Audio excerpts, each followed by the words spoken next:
So this is basically a presentation on Jammu and Kashmir. If you're planning a trip to Jammu and Kashmir, you must watch this video to get a good handsome understanding of what are the places that you can visit to Jammu and Kashmir and get a good idea of the cultural aspect. तो इस presentation में मैंने try किया है कि जम्मू और कश्मीर के different different places को एक्सप्लोर करना और उनको समझाना कि वहाँ पे एग्जैक्टली है क्या और हम अपना ट्रिप कैसे प्लान कर सकते हैं। तो स्टार्ट करते हैं। तो एक्चुअली जम्मू एंड कश्मीर में पहले लद्दाख भी हुआ करता था, but now that is a separate UT.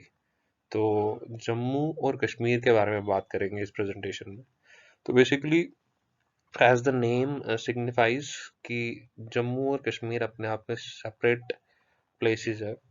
There are actually two divisions, Jammu is one division, Kashmir is one division.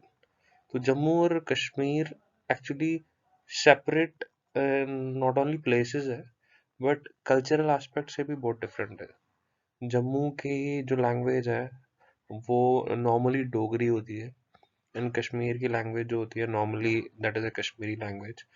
So cultural aspect से थोड़ी सी डिफरेंस है in terms of food, language, festivals, ये थोड़ा सा डिफरेंट है।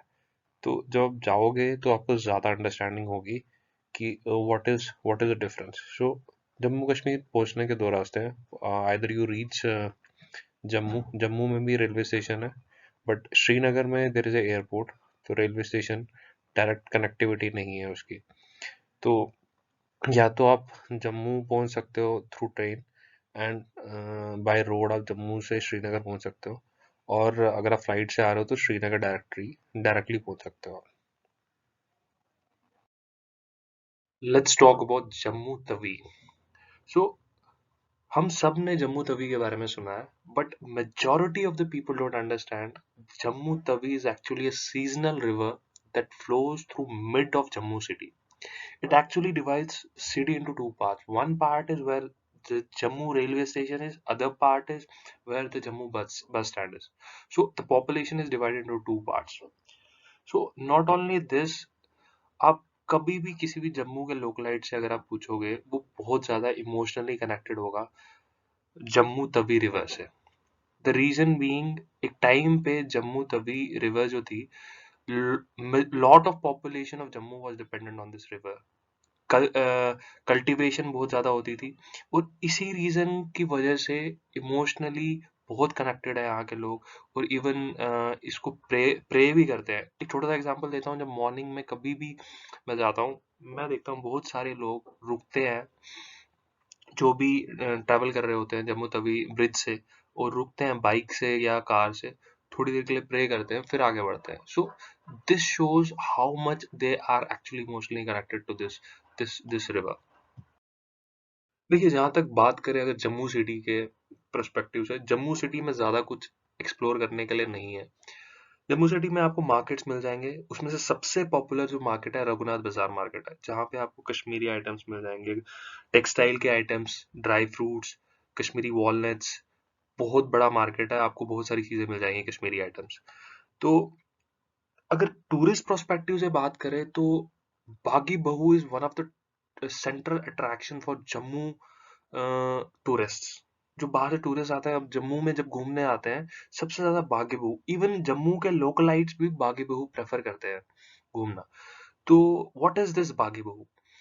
ये हरी सिंह का फोर्ट हुआ करता था, पैलेस हुआ करता था, जो कि एक हिल पे है, और इससे जम्मू तवी दिख जाती है और काफी एरिया जम्मू के दिख जाते हैं। तो अभी अभी के टाइम पे यहाँ पे क्या है घूमने के लिए? यहाँ पे एक्वाटिक म्यूजियम है, जो कि अपने आप में बहुत ही अच्छा म्यूजियम है, बहुत बड़ा म्यूजियम है। गार्डन्स है यहाँ पे घूमने के लिए, बहुत अच्छा हाईली मेंटेन्ड है गार्डन, बहुत बड़ा है, मतलब स्टेप वाइज गार्डन है, टॉप से बॉटम आप जाते हो स्टेप वाइज। अब गार्डन में बहुत सारे फाउंटेन्स लगे हुए हैं, अपने आप में बहुत पीसफुल प्लेस है। और recently couple of years back यहाँ पे रोपवे स्टार्ट किया हुआ है, जिसमें बहुत अच्छा व्यू आता है अपने आप में। जितने भी टूरिस्ट वहां जाते हैं अपने आप में बहुत अच्छा जम्मू सिटी का व्यू आता है, top view. And it is very nice initiative by the government कि यहाँ के टूरिज्म को एनकरेज करना और बहुत ज़्यादा टूरिस्ट को बढ़ाना है यहाँ पे। This photo is depicting the traditional dresses that Kashmiri people use and the Dogri people use normally during the festivals. Jammu city से अप्रोक्सीमेटली 30 to 40 किलोमीटर्स की डिस्टेंस पे माता वैष्णो देवी है, जो कि कटरा में है। अप्रोक्सीमेटली 1.5 घंटा लगता है जम्मू सिटी से यहाँ तक पहुँचने में। रोड की कनेक्टिविटी ऑसम है यहाँ पे। और हर साल अप्रोक्सीमेटली 1 करोड़ टूरिस्ट आता है, जो कि अपने आप में ह्यूज टूरिस्ट काउंट है। ये अपने आप में जम्मू कश्मीर का one of the prime tourist destination है।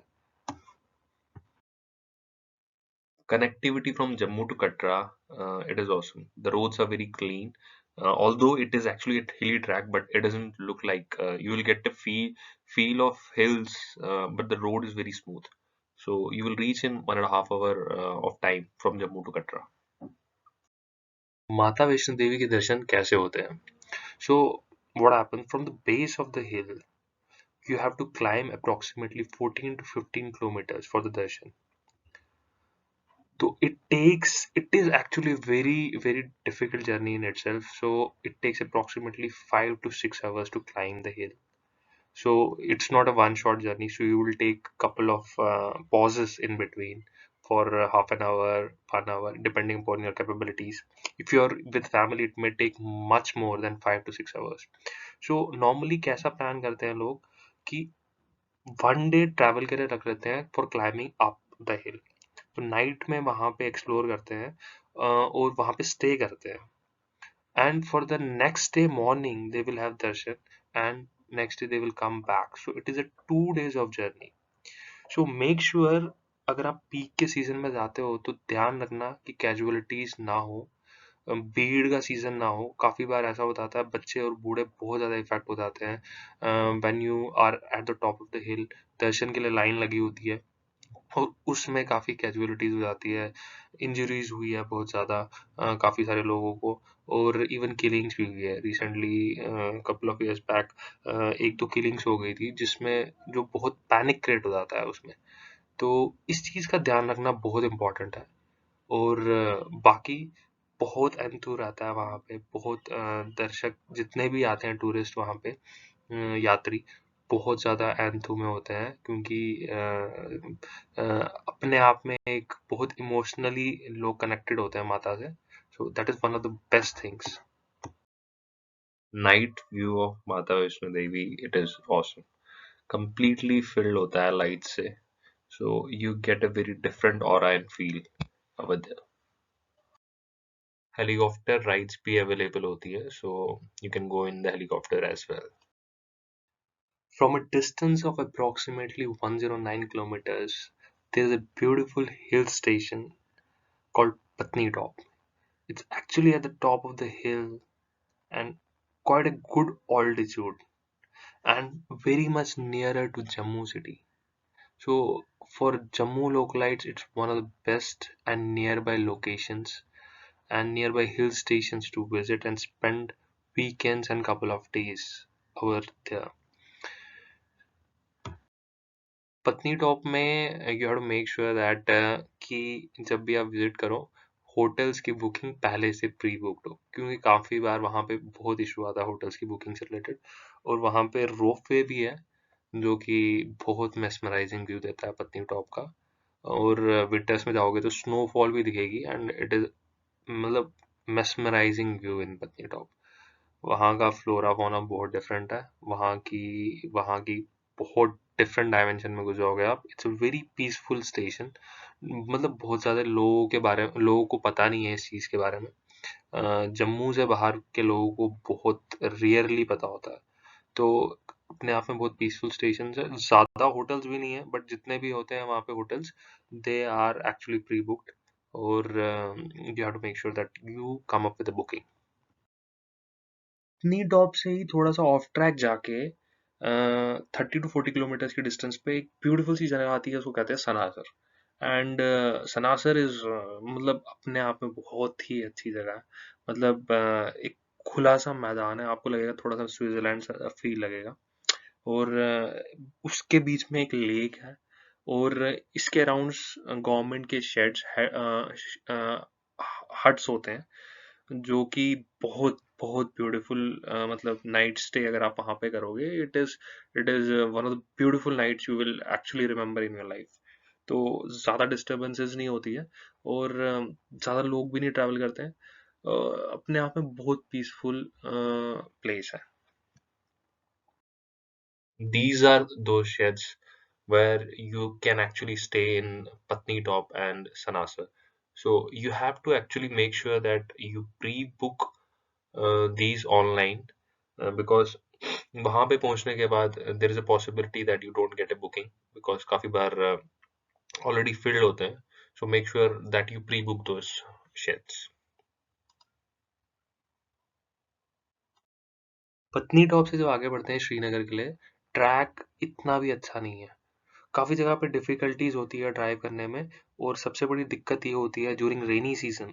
रेनी सीज़न में सबसे ज़्यादा लैंडस्लाइड्स होती हैं, और उसके कारण रोड बहुत डिफ़िकल्ट होता है ड्राइव करने के लिए। काफ़ी बार रोड बंद हो जाता है, and you face lot of difficulties driving. काफ़ी बार ट्रैफिक जैम लग जाते हैं, and that is a very huge difficulty to drive.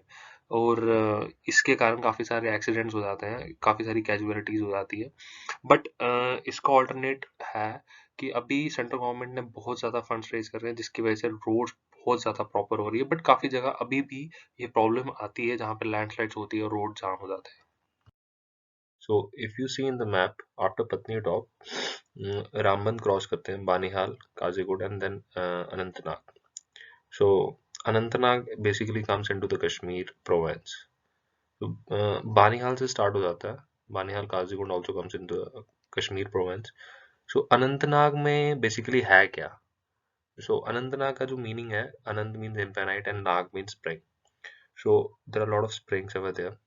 तो नॉर्मली काफी सारे टेम्पल्स हैं वहाँ पे, जिनके अंदर स्प्रिंग्स मिल जाते हैं, और उन स्प्रिंग्स के अंदर बेसिकली वो बहुत ही क्लियर क्रिस्टल वाटर होता है, और काफी ठंडा पानी होता है. कुछ कुछ टेम्पल्स के अंदर फिशेज है, पूरा मतलब स्प्रिंग फिशेज से भरा हुआ है. और जो उन टेम्पल्स के अंदर पुजारी होते हैं, दे फीड दोज फिशेस. और Anantnag, apart from the I mean springs, it's actually मतलब यहाँ पे बहुत सारे मार्केट्स मिल जाएंगे आपको. एक सिटी है, एक टाउन टाइप का है, जो कि मार्केट्स है वहाँ पे. काफी सारे आपको टेक्सटाइल आइटम्स मिल जाएंगे, और बहुत बड़ा बस स्टैंड है. सो after Srinagar, it is the second most city place. I mean, as far as the market is concerned. So Jammu से अगर डिस्टेंस देखें अनंतनाग की, 194 किलोमीटर्स की डिस्टेंस आती है. तो 5 hours 20 minutes दिखा रहा है, बट नॉर्मली 7 7 hours लग जाते हैं अनंतनाग पहुंचने तक, क्योंकि the road many of the times roads का इशू चलता है, और कनेक्टिविटी इतनी फास्ट नहीं है. ये बेसिकली अनंतनाग का बस स्टैंड है. जैसा कि मैं आपको बता रहा था, Anantnag means infinite springs. So this is one of the temple in Anantnag. And if you can see in the background, there is a red building. This is a hostel. And Kashmiri Pandit community, a lot of people come during summer vacations and stay for 1 to 2 months during this period. And right side, if you can see, this is a temple area. A lot of temples are there, and inside this spring lot of fishes are there.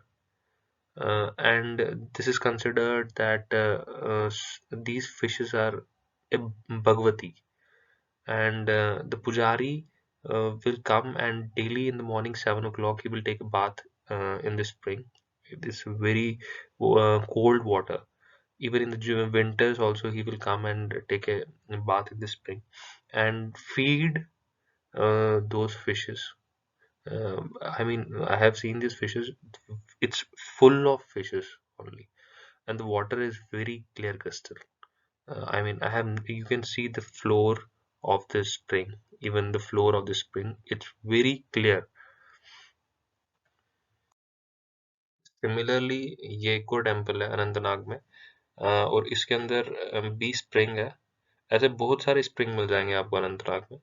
और ये इस area की खास बात ये है कि इस एरिया में मतलब इसके जस्ट इस टेम्पल के नेक्स्ट गुरुद्वारा और मस्जिद मिल जाती है। So all three are combined.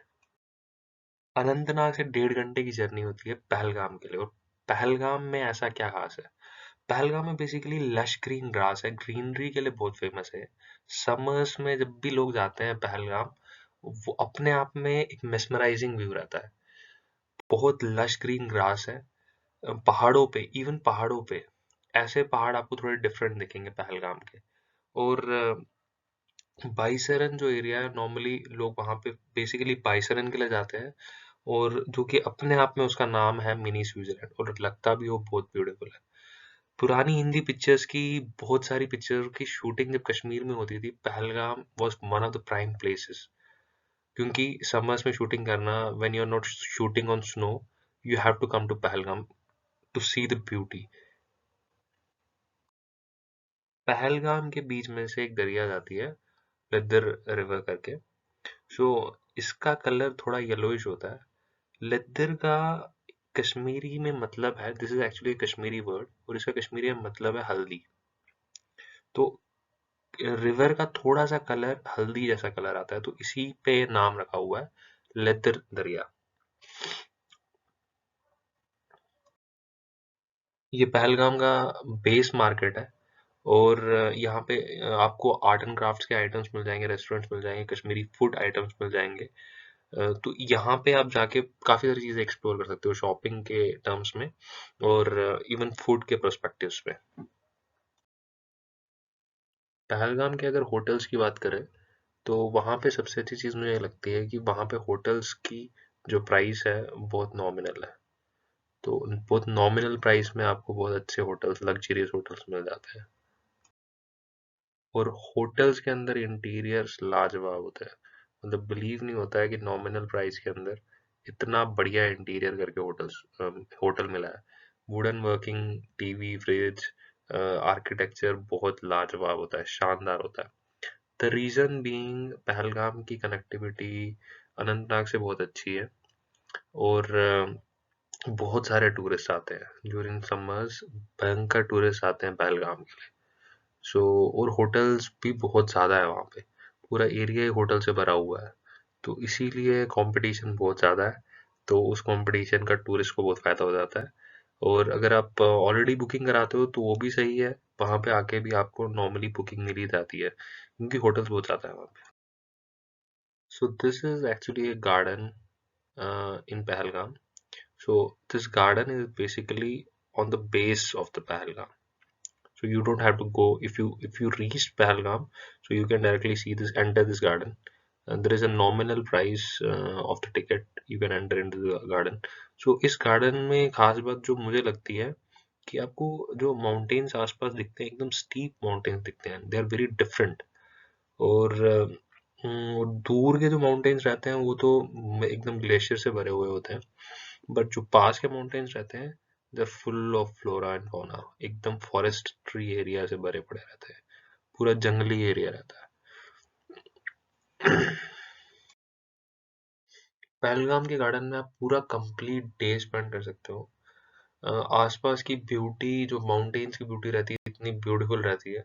और ये गार्डन भी बहुत अच्छा मेंटेन्ड है, और भयंकर बड़ा है। नॉर्मली जो स्पॉट्स कवर करने की बारी आती है पहलगाम की, तो नॉर्मल वेज कि आप वहाँ पे घोड़ा हायर करो, और he will actually cover 3 to 4 spots. और वहाँ पे सबसे मेन स्पॉट जो है बाईसरन वैली है, और वहाँ पे काफ़ी टाइम आप स्पेंड करते हो। तो वेट भी करता है आपके लिए घोड़ा वाला। और आप उस वैली को एक्सप्लोर करते हो, फोटोग्राफ्स खींचते हो, चाय वाय पीते हो, मैगी खाते हो, और फिर वापस आ जाते हो। This is what I was talking about Baisaran valley, India's mini Switzerland Pahalgam. So काफ़ी बार क्या होता है, हम काफ़ी टाइम स्पेंड करते हैं अपना ट्रैवल में, and the moment we reach the place, and हम उसको छू के आ जाते हैं। सो if you're spending a lot of money and time going to Pahalgam, and if you reach this place, you should have a margin to spend a lot of time in this place. So, and make sure that you are out of the hustle and bustle and you directly connect towards the nature.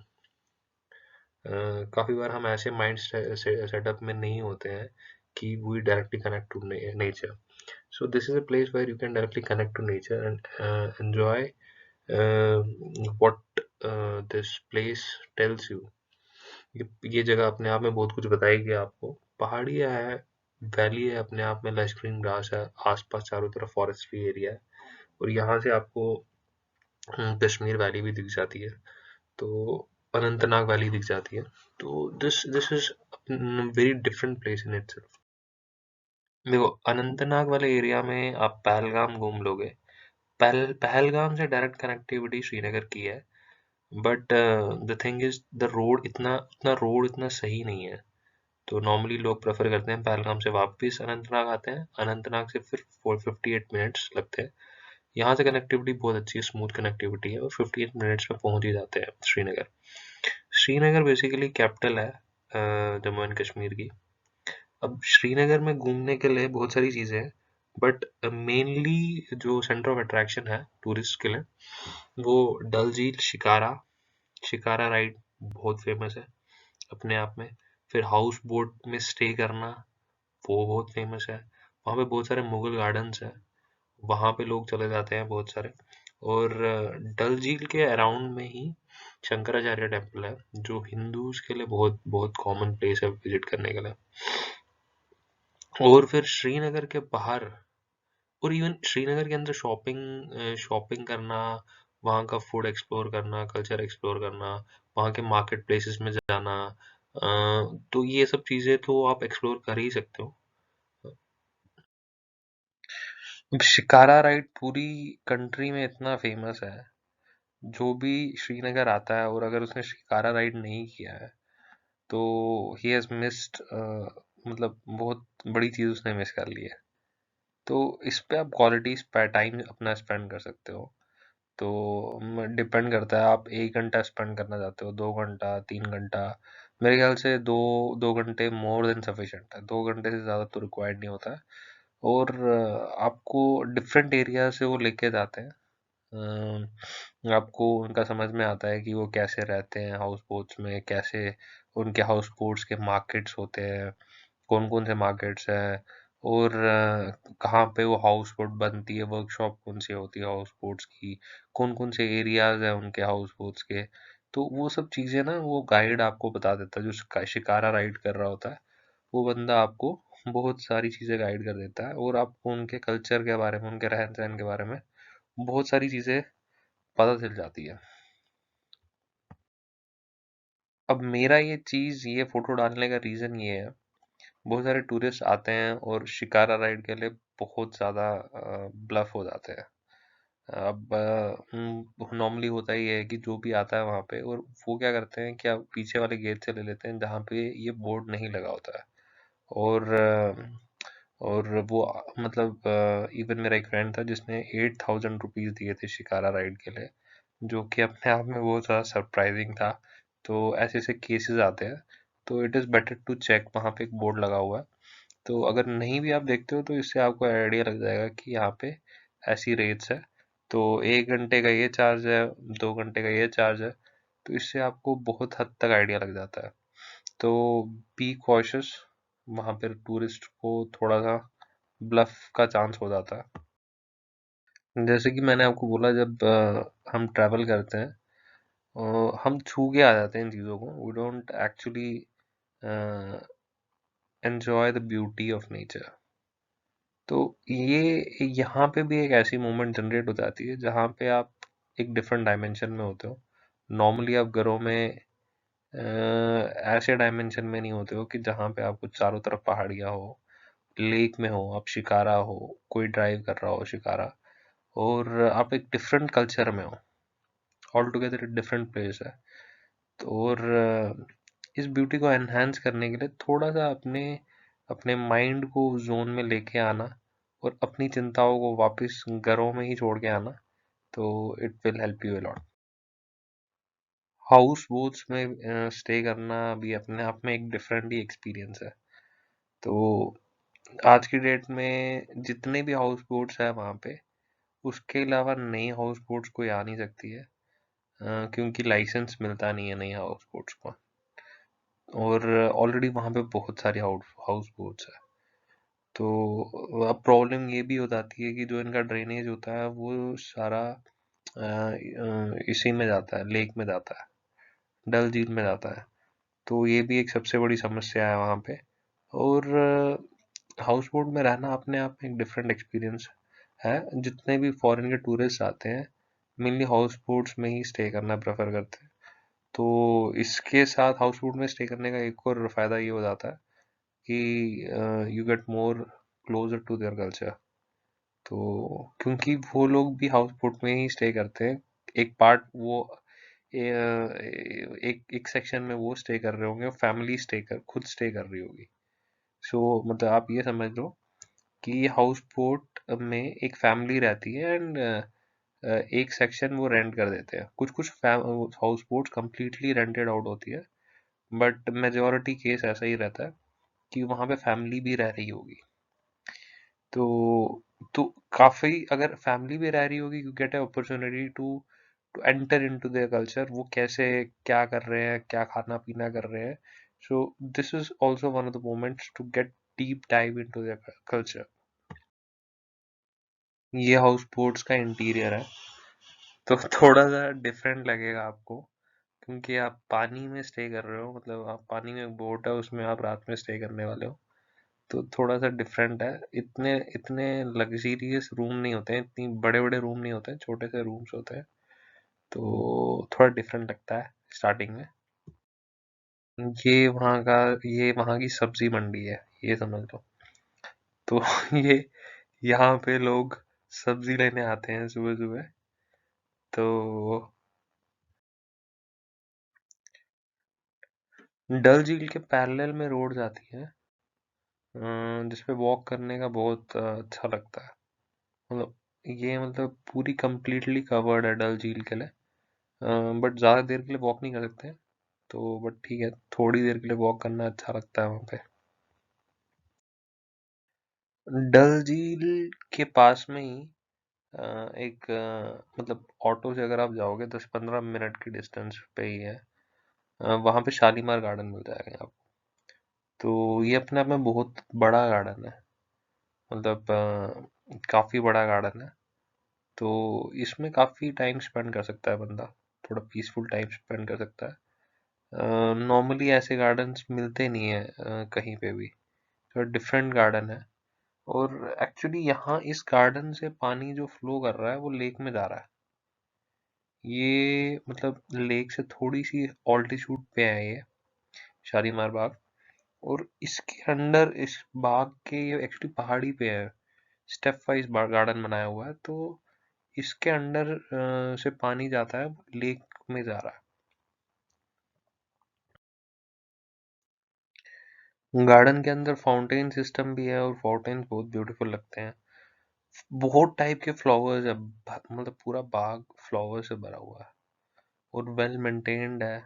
जैसे मैं आपको बोला था ना, step wise garden है। तो ये ऊपर टॉप तक जाता है, और टॉप पे काफी खंडर मिल जाते हैं। पता नहीं, कुछ पुराने खंडर होंगे, पुराने कुछ बनाया होगा, बट वो आज की डेट में तो वो खंडर है। तो और ऊपर काफी प्लेसेस है जहाँ पे लोग स्पोर्ट्स भी खेलते हैं, और ऐसा भी सिस्टम है, फोटोग्राफी होती है। लोग डिफरेंट, इवन फॉरेनर्स भयंकर पड़े रहते हैं यहाँ पे गार्डन में, और काफी अच्छा गार्डन है। डल झील के बगल में ही एक और चीज है, शंकराचार्य टेम्पल। मतलब डल झील से 5.5 किलोमीटर ऊपर चढ़ाई चढ़नी है पहाड़ पे, एक हिल पे है एक्चुअली ये टेम्पल। और मेरे ख्याल से 20-20 मिनट तक लग जाते हैं ऊपर चढ़ाई चढ़ने में। और काफी नीचे चेकिंग होती है। इवन अंदर, टेम्पल के अंदर कैमरास वगैरह भी अलाउड नहीं करते, फोन भी अलाउड नहीं करते हैं, आपको सबमिट करने पड़ते हैं। तो काफी अच्छी हाई जोन ऑफ सिक्योरिटी रखी होती है इन्होंने। और आप बहस नहीं कर सकते पुलिस वाले से, तो क्योंकि अगर आपने बहस कर ली ऐसी जगहों पे जाने में कि नहीं मैं नहीं रखने वाला फ़ोन, तो काफ़ी दिक्कत हो जाती है। तो it's better to be polite with them.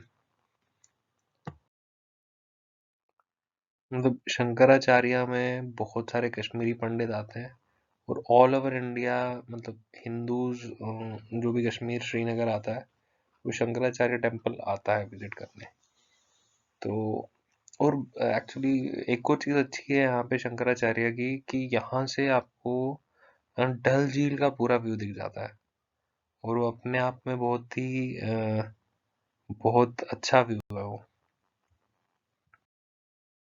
ये देखिए जैसे मैं बता रहा था आपको, ये टॉप व्यू है शंकराचार्य टेम्पल का, और पूरी नीचे श्रीनगर वैली है,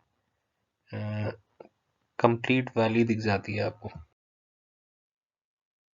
फोटोग्राफी वो एक्चुअली करने नहीं देते हैं वहाँ पे, बट जैसे ही आप टेम्पल से बाहर निकलते हो कुछ कुछ स्पॉट्स है जहाँ पे डल झील के फोटोग्राफ्स इतने औसम आते हैं कि मतलब मतलब फोटोग्राफी इतनी मस्त हो जाती है वहाँ पे। इवन आप गूगल सर्च भी करोगे आपको शंकराचार्य टेम्पल से जो डल झील के फोटोग्राफ्स दिखेंगे वो माइंड बॉगलिंग दिखेंगे। मतलब ट्रूली ब्यूटी दिख जाती है वहां से आपको डल झील की। ये है खीर भवानी टेम्पल, और ये टेम्पल कश्मीरी पंडित कम्युनिटी का सबसे इमोशनली कनेक्टेड टेम्पल है, सबसे मतलब सबसे क्लोजेस्ट टेम्पल है ये कश्मीरी। अगर कश्मीरी पंडित्स के फेस्टिवल की बात करें तो सबसे नियर बाय टेम्पल है खीर भवानी टेम्पल।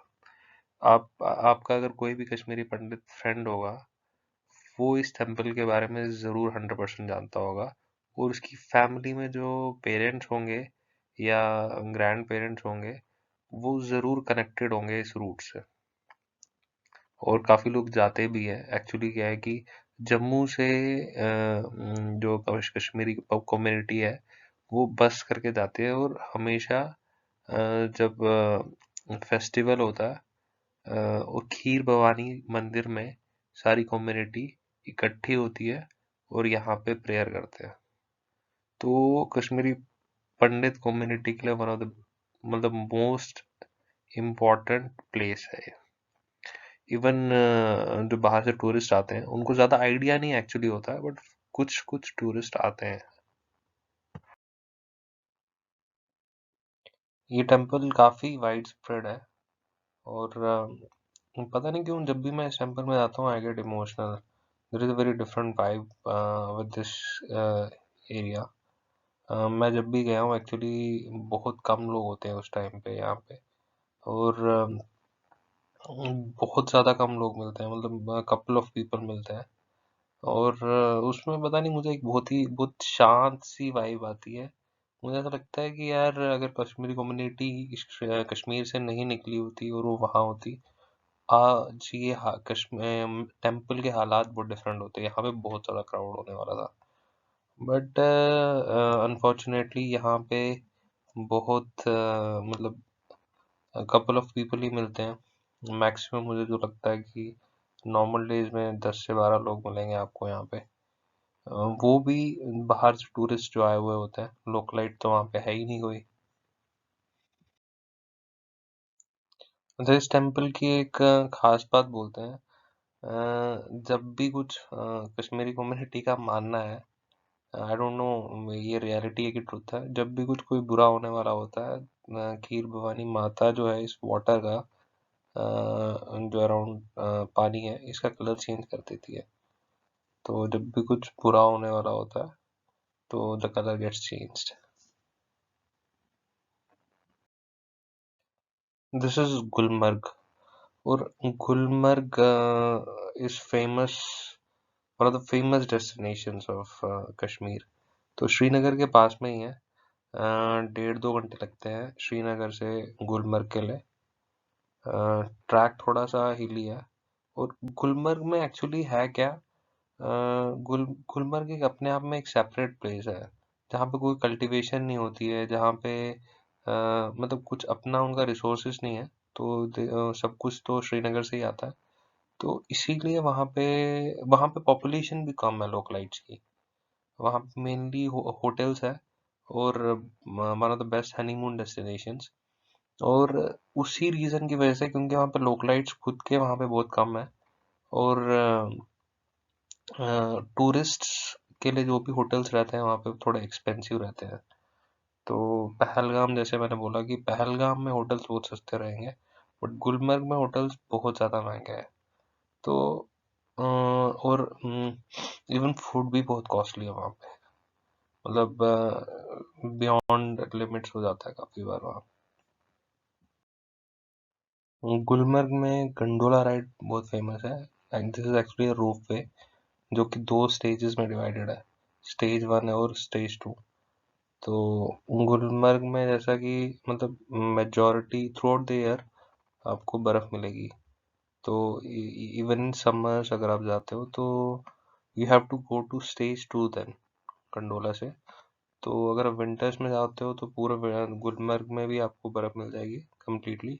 बट अगर आप समर्स में जाते हो तो रोप वे से आपको स्टेज 2 तक जाना पड़ेगा, तो there you will get snow. Gulmarg basically localites वहाँ पे बहुत कम रहते हैं। 2 चीज़ों के लिए गुलमर्ग फेमस है। एक तो टूरिस्ट डेस्टिनेशन अपने आप में तो है ही, और स्पोर्ट्स एक्टिविटी बहुत होती है। समर्स में गोल्फ जैसी एक्टिविटीज़ होती है, और विंटर्स में स्नो वाली एक्टिविटी होती है। बहुत सारे कॉम्पिटिशन्स होते हैं वहाँ पे। इवन एक स्कूल है वहाँ पे जहाँ पे स्नो की जो स्नो स्कीइंग होती है वो सब सिखाते हैं, ट्रेनिंग कराते हैं, एक प्रॉपर ऑथराइज सर्टिफिकेट देते हैं वो आपको। So this all is happening in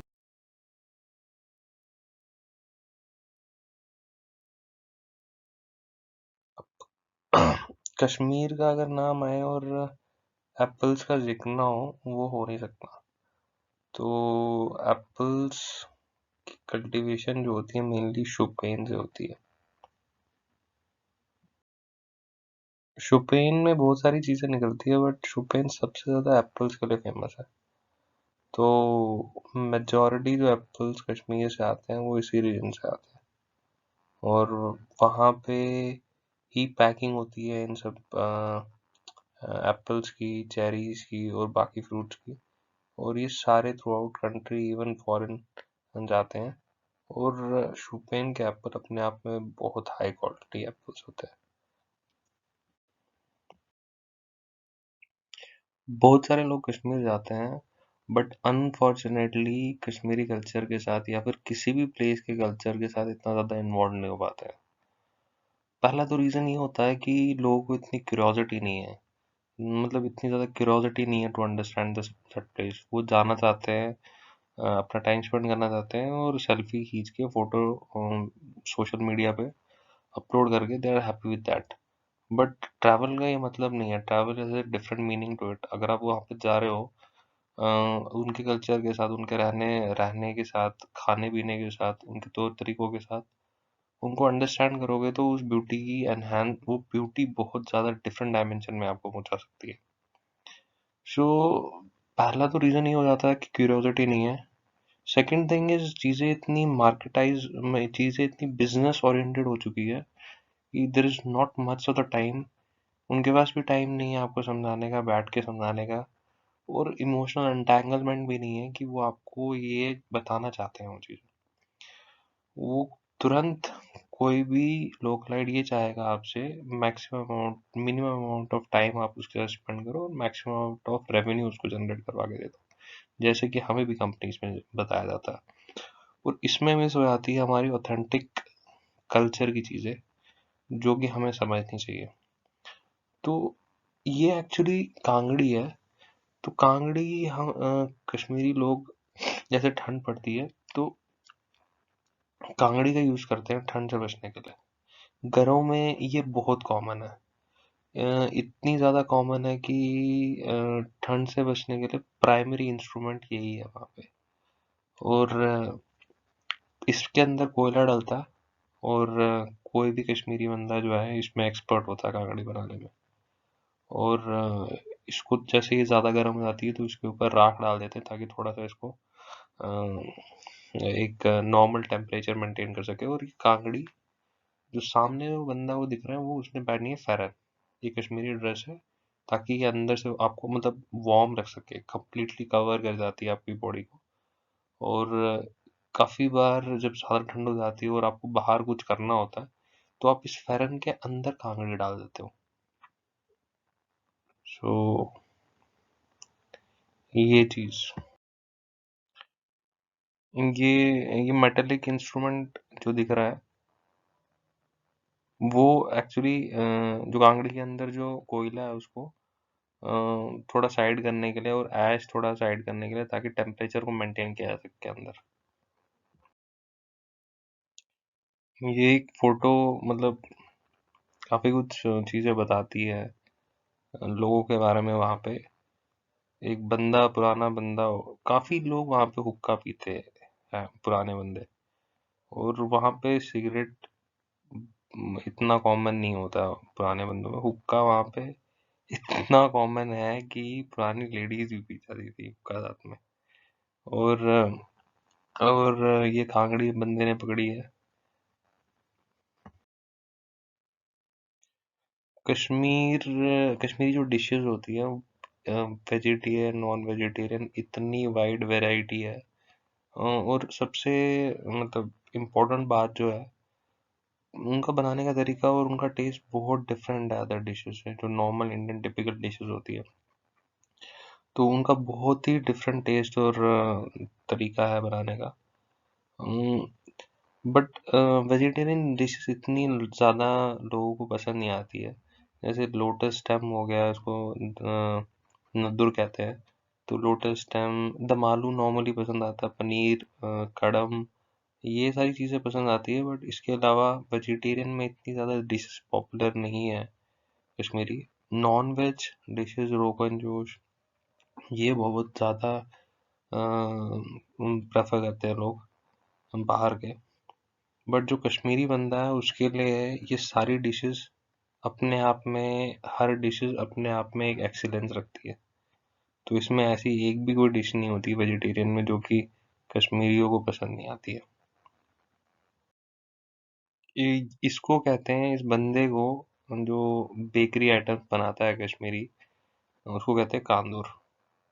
तो नॉर्मली कश्मीरी कल्चर ऐसा रहता है, सुबह ब्रेकफास्ट में कश्मीरी रोटी, जो बेक्ड रोटी है ओवन में, ये कांदूर के पास जाते हैं और सुबह सुबह रोटी लेके आते हैं। फ्रेश रोटी रहती है वो एक टाइप का नान ही है। और डिफरेंट डिफरेंट बेकरी आइटम्स है।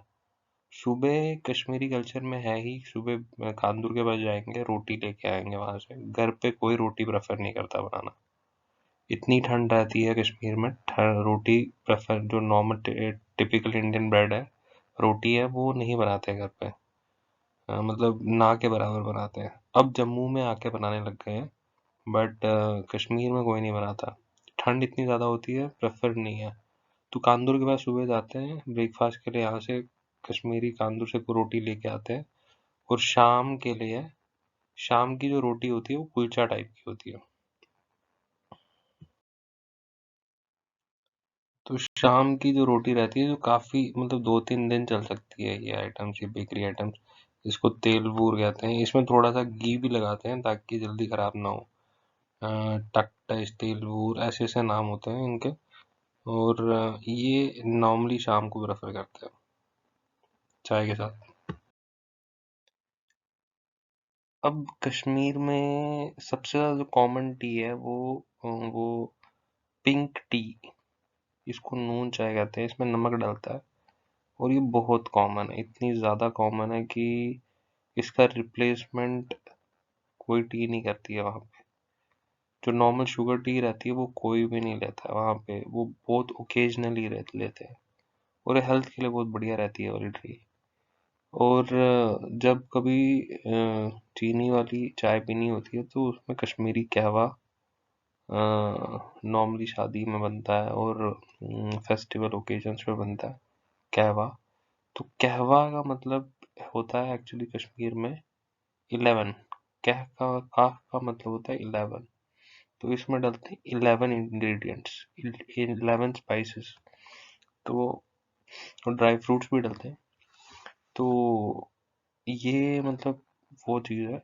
और इसका टेस्ट, अगर कहवा बनाने का टेस्ट, मतलब हर किसी के पास कहवा नहीं पी सकते आप। कहवा बनाने का भी एक अपना एक टीडियस प्रोसेस है, और ऑथेंटिक टेस्ट बहुत रेयर जगह मिलता है, और रेयर बहुत ही कम लोगों को बनाना आता है ये। और ये इसमें ये जो इंस्ट्रूमेंट है, इसमें एक्चुअली नीचे बेस में कोल होता है, और इसमें कहवा या फिर कोई भी चाय रखी जा सकती है, और वो कोल कॉन्स्टेंटली गर्म करता रहता है चाय को, और काफ़ी टाइम तक गर्म रह सकती है चाय, क्योंकि कश्मीर में ठंडी होती है, और बाहर जैसी चाय लेके आते हैं तो ठंडी हो जाती है। तो ये काफ़ी कॉमनली यूज होता है ये। पंडित रहते हैं, कश्मीरी पंडित, उनकी सबसे बड़ा फेस्टिवल जो रहता है वो शिवरात्रि रहता है। और इसको बनाने का तरीका जो है वो बहुत डिफरेंट है। जैसे फोटो दिख रही है, इसमें जो यूटेंसिल्स है ये एक्चुअली शिव भगवान, पार्वती भगवान, गणेश भगवान और छोटे छोटे बहुत सारे भगवान होते हैं, इनके अंदर पानी डाला हुआ होता है, और साथ में अखरोट जो कि वॉलनट्स होते हैं उसको डाल देते हैं, और 3 दिन तक पूजा करते हैं इनकी। और काफ़ी खतरनाक पूजा होती है, बहुत टाइम शाम शाम को बहुत खतरनाक पूजा करते हैं। और 3 दिन बाद जो भी प्रसाद के फॉर्म में जो भी अखरोट होते हैं डिस्ट्रीब्यूट करते हैं, जो पड़ोसी होते हैं, रिलेटिव होते हैं उनको। और जो राइट साइड टॉप पे पिक्चर दिख रही है वो एक्चुअली अखरोट के ऊपर एक शेल होती है, ग्रीन कलर की शेल होती है। तो अखरोट को ड्राई किया जाता है, उसके अंदर से अखरोट निकलता है, और उसके अंदर एक्चुअली ये जो ऊपर से ब्राउन कलर का भी शेल है वो भी तोड़ तोड़ दिया जाता है। तो उसके अंदर एक्चुअली वॉलनट फिर निकलता है जो खाने योग्य होता है। वैसे जब भी कभी बर्थडे होता है, कभी भी घर पे किसी का बर्थडे है, तो पीले चावल जिसको तहर कहते हैं, और ये बनती है, और ये डिस्ट्रीब्यूट होती है आस पड़ोस में। रिलेटिव्स में नहीं डिस्ट्रीब्यूट होती है, क्योंकि आस पड़ोस में ही इसको, मतलब कम से कम 3-4 घरों में तो ये जाएगी। और घर के सारे मेंबर्स इसको खाते हैं। तहर को पीले चावल होते हैं, नमक में ही बनते हैं। जम्मू कश्मीर में जब ट्रैवल की बात आती है, तो ट्रैवल करने के लिए जो मेन सोर्स है अभी वो ये मेटाडोर है, the life line of Jammu and Kashmir. तो पूरे कश्मीर में जम्मू में मेटाडोर से लोग ट्रैवल करते हैं। म्यूजिक इंस्ट्रूमेंट्स जो मेनली कश्मीर में यूज होते हैं वो रबाब। रबाब कभी भी यूट्यूब पे आप सर्च करना, रबाब का कोई भी गाना, मेलोडियस गाना इतना ब्यूटीफुल लगता है। मेरा one of the favourite music instruments है रबाब। और थोड़ा कॉस्टली आता है, नॉर्मली ये 20,000, 15-20,000 का आता है, और ये एक्चुअली हैंडक्राफ्ट होते हैं, तो इसीलिए थोड़ा सा ज़्यादा महंगा होता है। और राइट साइड में जो इंस्ट्रूमेंट दिख रहा है उसको कहते हैं तुम्बकनर। ये मतलब कश्मीरी शादियाँ जितनी भी होती है उसमें दिस इज रिचुअल कि ये मतलब ये ऐसा टाइप का रिचुअल है कि शादी में जैसे शादी का डे डिसाइड हो जाता है, मतलब इस दिन से शादी हो रही है, उसके नेक्स्ट डेज पे कंटिन्यूअसली बजनी चाहिए हर दिन, मतलब अप्रोक्सीमेटली 10 दिन बजती है घर में। तो ये इतना कॉमन इंस्ट्रूमेंट है, इसके बिना शादी नहीं होती कोई भी कश्मीरी। तो इसको तुबकनर कहते हैं, मतलब एक तरफ से एक बीट देने के लिए ये इंस्ट्रूमेंट हो गया। और ऊपर वाला भी संतूर, जो कि बहुत मेलोडियस इंस्ट्रूमेंट है, बट इतना ज़्यादा कॉमन नहीं है वो म्यूजिशियंस यूज करते हैं नॉर्मली। ये कश्मीरी फोक ड्रेस है, तो ये मतलब नॉर्मली डांसर्स या फिर म्यूजिशियंस यूज करते हैं। सर पे जैसे इन्होंने यूज किया उसको तर्ग कहते हैं, और काफी सारी हैवी ज्वेलरीज यूज करते हैं। और जो इस पे टेक्सचर बना हुआ है कपड़ों पे, वो अपने आप में थोड़ा डिफरेंट है पर्शियन कल्चर से। मुझे जो समझ में आता है कि पर्शियन कल्चर थोड़ा सा वहां से इनवाइब किया हुआ है ये। कश्मीर में मतलब जो लेफ्ट साइड पे रखा हुआ है ये है पश्मीना शॉल। और इसकी सबसे अच्छी क्वालिटी ये है कि एक तो ये हल्का होता है, लाइट वेट होता है और बहुत वार्म प्रोवाइड करता है। और थोड़ा कॉस्टली भी होता है पश्मीना। सबसे बड़ी प्रॉब्लम ये होती है कि पश्मीना पहचानना और पश्मीना प्योर मिलना अपने आप में एक थोड़ा सा टीडियस टास्क है। जैसे केसर अपने प्योर फॉर्म में मिलना मुश्किल हो जाता है, वैसे पश्मीना के साथ भी वही केस है। और जो कपड़ों पे जो टेक्सचर होता है वो थोड़ा डिफरेंट होता है। जो कश्मीरी टेक्सटाइल्स बनाते हैं नॉर्मली हैंड क्राफ्टेड होते हैं। और अगर आप राइट कॉर्नर पे फोटो देखोगे, जो कश्मीरी लिविंग रूम होता है इसमें कोई बेड वेड नहीं होता है।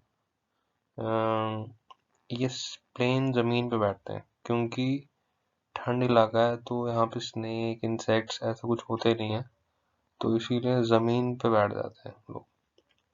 और यही कल्चर है। और जब मतलब कश्मीर के लोगों को ये बोलो कि यार बेड पे बैठना, they are not comfortable staying on bed. The reason is कि उनके कल्चर में ही नीचे जमीन पे बैठना है। तो वैसा नहीं है कि मतलब सब कुछ सही है, सब कुछ मस्त है वहाँ पे। ठंड इलाकों के साथ सबसे बड़ी दिक्कत होती है, लाइफ ठंडी में बहुत चैलेंजिंग होती है। जितना ब्यूटीफुल टूरिस्ट को दिखता है उतना अंदर से ब्यूटीफुल होता नहीं है वो। सबसे बड़ा चैलेंज जो ठंडी में होता है कि टैप में से जो नलके हैं घर के वो जाम हो जाते हैं। जैसे ही 0 से नीचे डिग्री सेल्सियस चला गया वैसे ही नलके जाम होने लग जाते हैं। और पानी टैप से आता नहीं है क्योंकि वो आइस बन जाता है। पाइप्स फट जाती है, गैस सिलेंडर में जाम हो जाते हैं। नलकों में से पानी कनेक्टिविटी पानी की अब नहीं होगी तो कितना डिफिकल्ट होगा, लेके जाना पड़ता है फिर पानी पानी गर्म करके रखना पड़ता है। और लाइफ जो फेज रहता है उस टाइम में बहुत चैलेंजिंग रहता है to survive at that particular time. जब आपको पता है कि वो फेज लाइफ सूटेबल नहीं होता है। कश्मीर के साथ सबसे बड़ी प्रॉब्लम है यहाँ के जो पॉलिटिशियंस हैं। कश्मीर का जितना भी इशू चलता है जम्मू एंड कश्मीर का, ये सारे क्रिएटेड है पॉलिटिशियन से। यहाँ के पॉलिटिशियंस लोगों के अंदर बहुत ज्यादा जहर घोल देते हैं, मिथ्स क्रिएट करते हैं जो कि एक एक्चुअली झूठ को प्रोपोगेट करते हैं। जो कि कॉमन पर्सन के लिए, एक नॉर्मल बंदे के लिए फर्स्ट पॉइंट ऑफ कांटेक्ट यही होता है। और ये अपनी राजनीति चमकाने के लिए लोगों को बहुत सारे झूठ कहते हैं। उसमें से कुछ झूठ रिलीजियस है, कुछ झूठ ऐसे हैं कि हम पे अत्याचार हो रहा है, हम पे जुल्म हो रहा है। आप किसी भी कश्मीर के लोकलाइट से पूछोगे तो वो आपको काफी बार ये बोलेगा कि हम पे बहुत जुल्म हो रहा है। तो उससे थोड़ा डेप्थ में पूछोगे कि क्या जुल्म हो रहा है, he will not be able to answer that. और उससे आपको पता चल जाता है उसके आर्गुमेंट में कितनी शैलोनेस है। और वो इतना ज्यादा सबकॉन्शियस माइंड में डाल दिया गया है कि उनको खुद को नहीं पता है, वो लॉजिक्स टैली नहीं हुए हैं कभी। तो इस वही रीजन है कि these people want that this area should be disputed. So that is the reason they hijack uh, the people, localites over there, brainwash them. जो इनकी स्पीचेस होती है वो टैली करना मुश्किल है क्योंकि they communicate to the localites in their Kashmiri language. तो जब वो सारी चीजें बताते हैं कश्मीरी लैंग्वेज में, इट इज डिफिकल्ट टू वो आप और मैं कब तक टैली कर सकते हैं। तो तक, वही रीजन है वो ब्रेन वॉश हो जाते हैं और हमें कभी पता नहीं चलता है कि वो ब्रेन वॉश हुए कैसे।